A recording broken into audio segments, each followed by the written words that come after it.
I don't even every think year he you're has the saying. wiggle room to talk about. Fuck, are you not playing hard for an All-Star game? You're not like you're playing in the playoffs. The fuck? Yo, welcome back to What's the Word. Today we got Patrick Beverley calling out Trae Young, and we know Pat Bev is aggressive and he loved to call dudes out.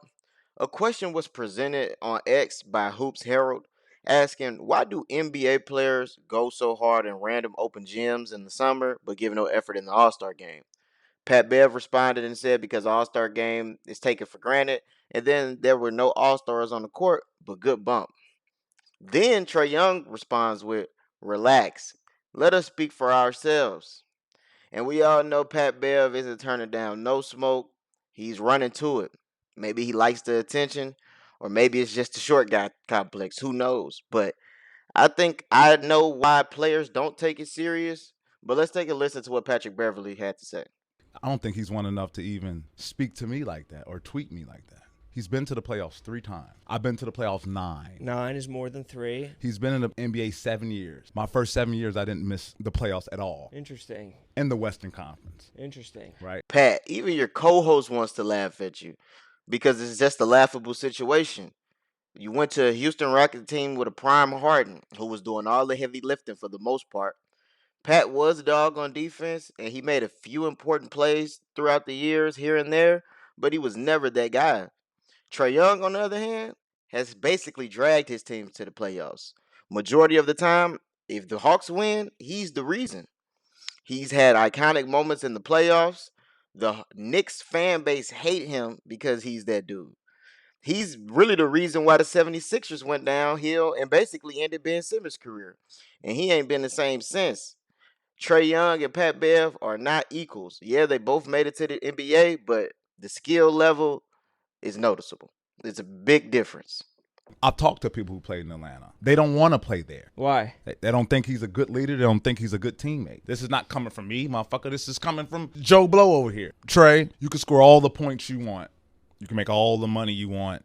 You can have all the leading assists you want. You can do all that. If you don't win, that shit won't matter. If you don't win, when you're retired, they're going to forget your name. Fast, too. Nah, Pat, that ain't it, bro. This is not TMZ where you're breaking rumors or trying to make headlines, unless that's what you're in the business for. Like airing out rumors from teammates that they told you in secrecy. Come on, bro. Let them players speak for themselves if that's what they want to put out there. I promise you, the podcast space has made the NBA like a messy high school. They're doing all this gossiping. Bro, just play basketball. And I hate to say it, but we want to see good hoops. And Pat, blame the NBA for kicking veterans out the league. Not all players come in ready to lead an NBA team leadership wise. Like, they're usually young kids that have the talent and need to get taught by the OGs on the team how to be a professional. So expecting a 24, 25, 26-year-old to lead a bunch of young guys as well that are younger than him, bro, what are you expecting from him? I don't even Every think year he you're has the saying. wiggle room to talk about, fuck, are you not playing hard for an All-Star game? You're not like you're playing in the playoffs. The fuck? So what do you think his point is?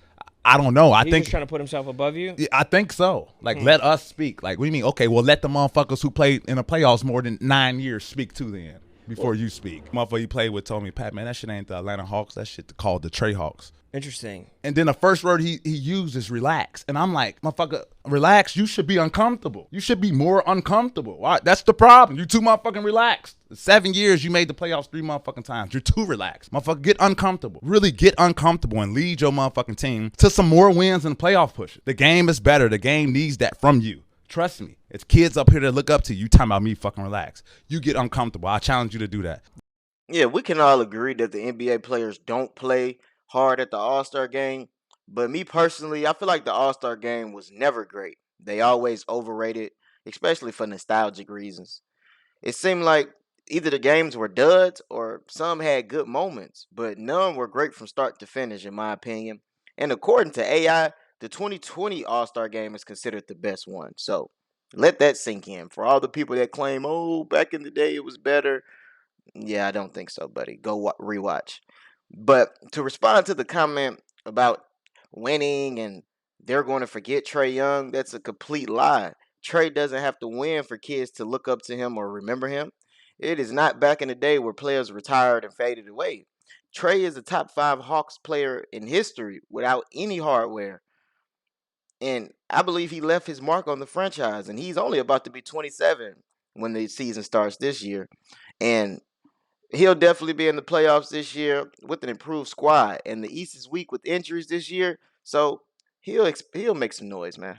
And Trey definitely didn't like the tone or how Pat Bev was speaking to him, so he took to his own podcast to make an urgent response. Let's take a listen.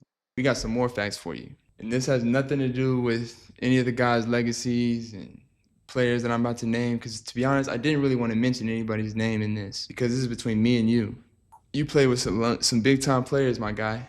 You talk about winning and impact winning and all these things. You've been on some teams with some big-time players. How about I go through a list of these guys? LeBron, Giannis, Kawhi Leonard, Paul George, Ant-Man, Cat. And we're not even going to talk about how we celebrate play-in wins. I win play-in games on the road, and I'm ready to get to the playoffs. You win play-in games at home, and you standing on the scores table acting like it's a championship. Going to the playoffs.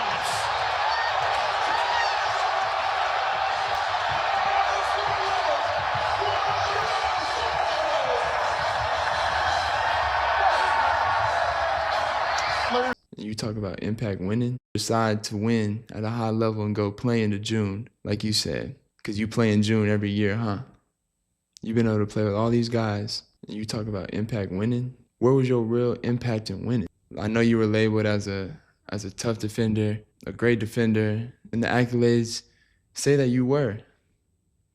But I promise you, anytime you was on the court with me, I was never scared of you. I was never scared of Patty Bev. I promise you. And as you can tell, Patty don't scare me now. Good floor, and Springer coming up on him. He'll launch, and he hits it.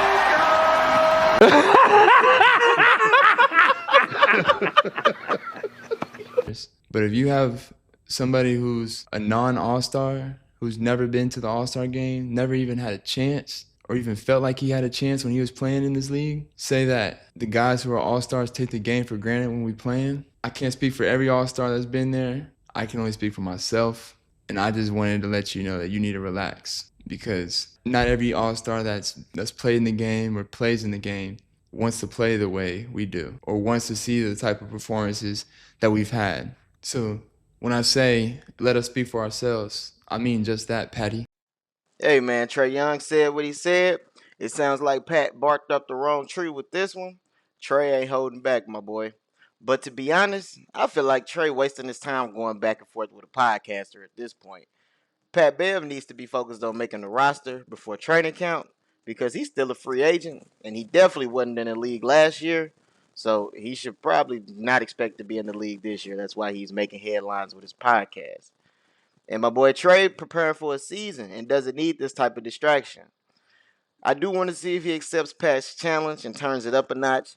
And let's see if he can lead his team deep in the playoffs, where they're playing into June. But let me know down in the comments, what do you guys think? Can Trae Young elevate his game this year and give his team a chance to compete for a championship? Don't forget to hit that like and subscribe button. I appreciate you for watching. See you next video. Peace.